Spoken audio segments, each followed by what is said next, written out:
झणझणीत खरडा म्हणजे आपल्या कोल्हापुरी जेवणाची लज्जत वाढवणारी चटणी। ठेचा, चटण्या ह्या प्रकार प्रत्येक गावामध्ये प्रत्येक स्टेटमध्ये आपली एक खासियत अशी बनवून राहिलेली असते। कोल्हापूरचा खरडा खूप फेमस आहे। जेवण व्हेज असो किंवा नॉन व्हेज, तुम्हाला त्या ताटामध्ये खरडा एक साईडला दिसणारच आणि प्रत्येकाचा हात त्या खरड्यावर जाणारच। तर हा खरडा परफेक्ट कसा करायचा ते मी आज तुमच्यावर शेअर करणार आहे। सगळ्यात आधी जी आपण मिरची वापरतो ती कमी तिखट असावी, फार तिखट मिरची घ्यायची नाही आणि मिरचीचं प्रमाण जे आहे ते बेताचं असावं।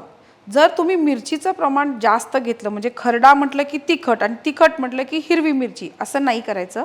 मिरचीचं प्रमाण कमी ठेवायचं आणि बाकीचे जे जिन्नस आहेत ते वाढवायचे। ते कसे दाखवते। आता जवळपास इथं मी एक 6 ते 7 मिरच्या घेतलेल्या आहेत आणि ह्या मोडून घ्यायच्या आपण।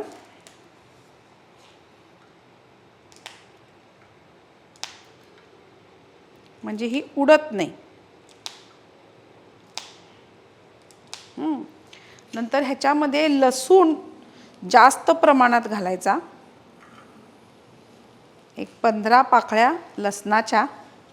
नंतर जिरं एक अर्धा चमचा, जिऱ्याने सुद्धा आपल्याला खरडा पचण्यासाठी फायदा होतो। आता तीळ घालते,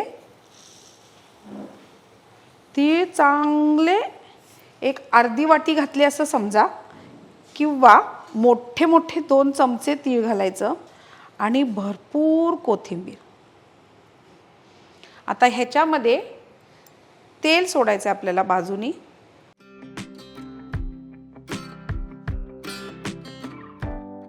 आणि हा जो खरडा आहे तो प्रॉपर ह्याच्यामध्ये परतून घ्यायचा। आता ह्या ज्या मिरच्या आपण घेतलेल्या आहेत ना खरड्यासाठी त्या व्यवस्थित तळसल्या गेल्या पाहिजे। ह्या जर कच्च्या राहिल्या तर आपल्याला हा खरडा बाधतो। हे प्रॉपर परतून घेऊया।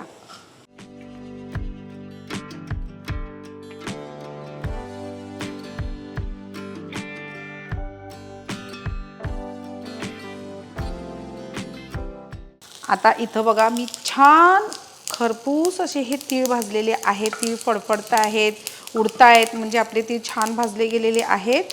मिरची सुद्धा छान भाजली गेलेली आहे, कोथिंबीर सगळी आकसून आलेली आहे। आता हा खरडा आपला परफेक्ट होणार। थंड झालं वाटूया, पण वाटताना काय काय करायचं आहे जेणेकरून आपला खरडा जास्त दिवस टिकेल ते तुम्हाला मी शेअर करणार आहे।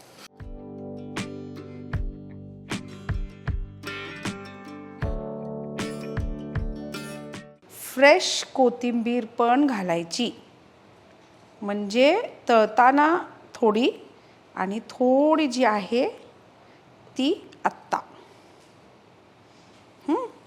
आणि मीठ,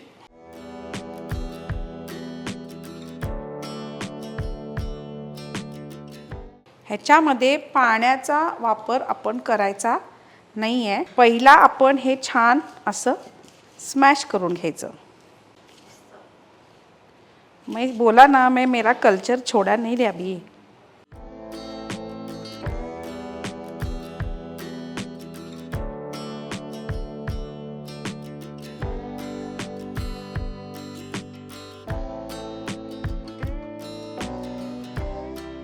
हा जो खरडा आहे ना हा दगडावर करण्याची मजाच काही और आहे।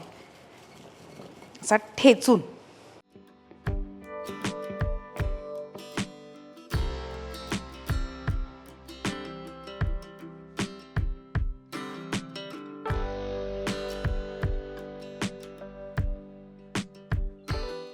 आता बघा हा खरडा तुम्हाला अजिबात बाधणार नाही।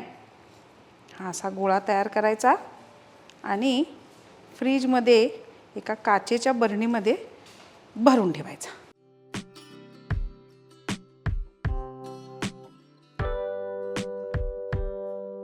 चटपटीत झणझणीत पण पोटाला त्रास न करता भरपूर एन्जॉय करू शकता असा हा खरडा रेडी आहे। झटकीपट होतो। पाटा वरवंटा नसेल तर नो टेन्शन, मिक्सरमध्ये वाटा। मिक्सरमध्ये वाटताना पाणी घालू नका, त्याच्याऐवजी तेल घाला। त्यामुळे हा खरडा खूप जास्त दिवस येतो। फ्रीजमध्ये काचेच्या बरणीत स्टोअर करून ठेवा. आणि एखादं वरण करायचं असेल, आमटी करायची असेल, भाजी करायची असते, अशा वेळेला एखाद चमचा घालवा. तुमच्या भाजीची जी स्वाद आहे तो द्विगुणित होईल. ही रेसिपी मस्ट ट्राय रेसिपी आहे, नक्की करून बघा. आणि आवडलं तर लाईक करा, शेअर करा, सबस्क्राईब करा मास्टर रेसिपीज.